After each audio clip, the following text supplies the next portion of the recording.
सर्वप्रथम मैं सभी देवी देवताओं को प्रणाम करता हूँ। मेरे गुरु, मेरे मार्गदर्शक प्रभु श्री कृष्ण को के चरणों में नमन करता हूँ। आप सभी मीडिया वालों के और सभी प्रदेश की जनता के सामने हाथ जोड़कर प्रणाम करता हूँ। साथियों, हमारे देश में पहलगाम में एक बड़ा दर्दनाक आतंकवादी हमला हुआ, जिसमें निर्दोष नागरिकों को मारा गया, उनका धर्म पूछकर मारा गया। बहुत बड़ी घटना हुई, दुर्घटना हुई।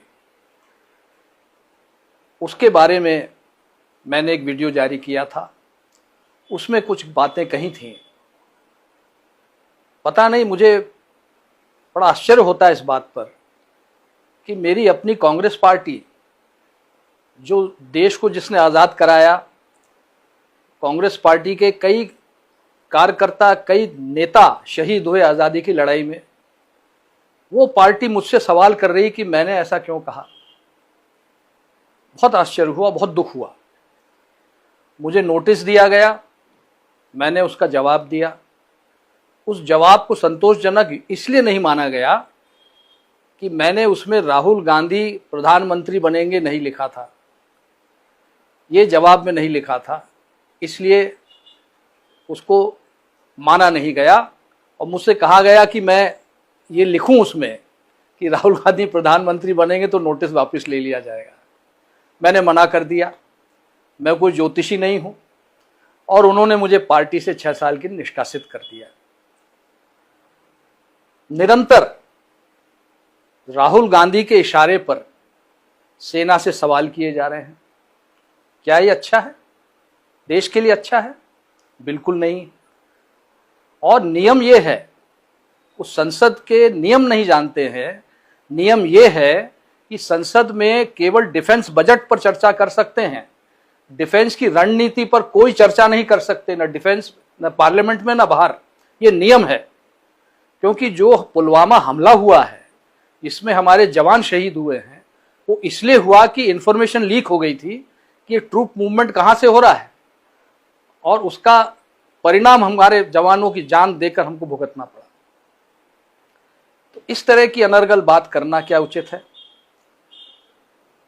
फिर जब पाकिस्तान का प्रधानमंत्री ये कह रहा है कि वो उन्हें रात को 2:30 बजे पता चला कि उनके सारे हवाई अड्डों को तबाह कर दिया गया है, कई उनके लड़ाकू जहाज तबाह कर दिए गए हैं, तो उसके बाद राहुल गांधी का ये पूछना कि कितने हवाई जहाज हमारे गिर गए, आप पाकिस्तान के प्रधानमंत्री से भी एक कदम आगे निकल गए, ये बहुत ही एक दुख की बात है। और सवाल अब मैं कर रहा हूं, जवाब आपको देना है। कांग्रेस वो पार्टी जिसने देश को आजाद करवाया, कई देशवासियों ने अपनी जान दी। क्या इसलिए दी हम उन्होंने जान कि हम अपनी बहादुर सेना पर सवाल खड़े कर सकें? तुम्हारे अनर्गल अनावश्यक बयानों के कारण तुम कल्पना नहीं कर सकते हो कि देश की जनता कितनी आहत हुई है। आज कांग्रेस का कार्यकर्ता तुम्हारे बयानों के कारण सर उठा के सम्मान से चल नहीं पाता है, जबकि दूसरी पार्टी के कार्यकर्ता सम्मान से सर उठाकर चलते हैं, स्वाभिमान से चलते हैं, सिर्फ तुम्हारी बयानों के कारण। पर ये तुमसे कोई कहेगा नहीं, क्योंकि तुम तो अपने चमचों से घिरे रहते हो, घिरे रहोगे, कोई फर्क नहीं आने वाला तुम। क्योंकि पूरे देश में तुम पैदल चले, पैदल चलने के बाद पूरे देश में आज पार्टी कहां खड़ी है? मध्य प्रदेश में 1 सीट नहीं है, और तुम अपने आप को रेस का घोड़ा कहते हो। अरे कितने बार तुम रेस हार चुके हो, ईवीएम को दोष देते हो और अपने आप को रेस का घोड़ा कहते हो। अपने से बड़ी उम्र के लोगों को, जो तुम्हारे पिता के साथ जिन्होंने काम किया, तुम्हारी पिता के उम्र के हैं, किसी को बारात का घोड़ा कहते हो, किसी को लंगड़ा घोड़ा कहते हो। तुम्हें शर्म नहीं आती है? और तुम बारात का घोड़ा क्या जानो कैसे चलता है, क्योंकि तुम्हारी तो बारात ही नहीं निकली, तुम्हें क्या पता बारात का घोड़ा कैसा चलता है। इसलिए फालतू बातें करना बंद करो।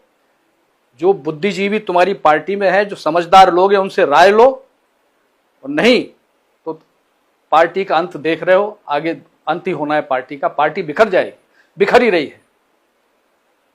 साथियों, आज समय आ गया एक नई कांग्रेस गठन करने का। आवश्यकता है हमें उस पार्टी की, ऐसी कांग्रेस पार्टी की जिसमें जनता कार्यकर्ता निर्णय लें और कोई ऊपर का हाई कमान न हो।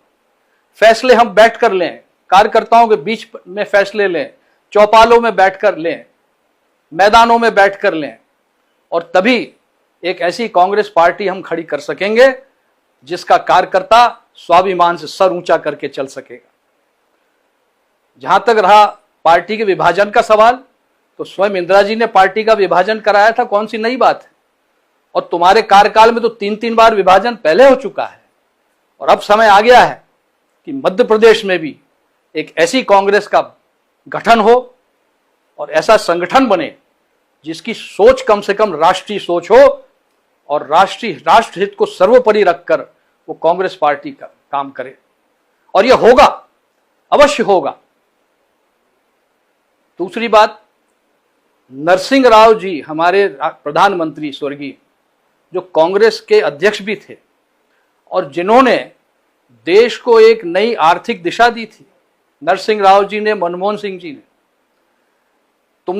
तुम्हारी सोच लोग नहीं जानते हैं, पर आज मैं आप सबको बताना चाहता हूं साथियों कि नरसिंह राव जी का जब निधन हुआ था, उनके पार्थिव शरीर को इन लोगों ने कांग्रेस पार्टी के दफ्तर में रखने नहीं दिया था। इतनी नीच हरकत इन्होंने की है, ये कई लोगों को मालूम नहीं। आज मैं आपको बताना चाहूंगा, और मैं गलत हूं तो बताओ मैं गलत हूं।